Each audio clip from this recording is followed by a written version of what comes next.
Tay! Kapuso, ang ating mga bisita ngayong hapon ay dalawa sa pinakamahusay na artista sa buong mundo. Di ba? Kasi nakasama ko po sila eh. Nakasama ko po sila sa isang palabas na inyong napanood nung nakaraang linggo. And, narito na po sila. Paulo Contis, Charisse Salomon, and Boy. How are you, Boy? I am fine. Hi. Maraming salamat. Make yourselves comfortable. Thank you. Thank you, Tito Thank Boy. you, How Tito are Boy. you? Nakaabot kami. Congratulations. Salamat po. Congrats din, Tito Boy, sa launching mo. Oo nga eh. Naghahanap po ako ngayon ng agent. Actually, may taping next week sa Bubble na mukhang absent ako. Yes. At hindi nila pinroblema kasi ikaw raw ang papalit. Ayun naman pala. Pakipadala lang nung script ka. Ate Magina G! Pero kumusta yung guesting ko? I-assess nyo nga. How was I as an actor? Ako, Tito Boy, sa totoo lang, nakita ko nag-enjoy ka. Sobra. Nag-enjoy ka. Pero hindi mo sinabi na magaling ako. Hindi. Hindi matapos kasi. Hindi. Basta ko nga nakakatawa kasi yung timing was good. Tsaka nakaka-pressure si Tito Boy kasi alam niya yung script. Yes. Na kami nga yung nagbabasa ng script, hindi ko memorize. Ikaw, alam mo lahat eh. Wala siyang Pero dalang alam niyo, script eh, pagpasok. nakakatakot kayo doon.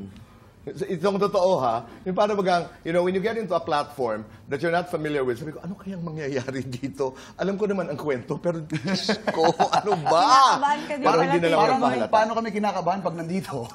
Ganun lang din. Hindi, pero napakaganda. It's a happy place, it's a happy set, and you guys are just so good. Totoo yun. Ikaw din, Tito Boy. Nag-enjoy kami. Sabi, thank you for...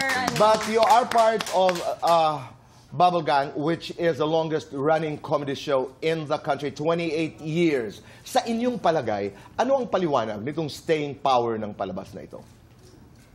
I think it's the power of Bubble Gang to adapt sa makabagong jokes, makabagong panahon. Hindi kami, yung mga writers, yung creatives, si Direk Bitoy and the actors are not stubborn to, hindi, ito lang para sa amin, ito yung nakakatawa eh. Diba?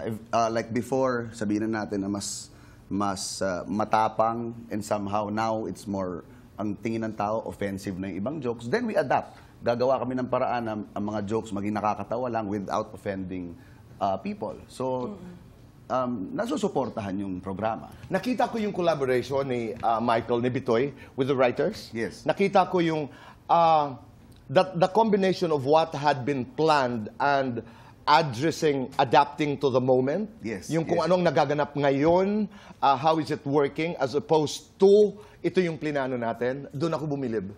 Parang sabi ko, ang galing naman ito. Actually, di ba, pag titinan mo yung sa script, wala naman yung and. Wala. Diba?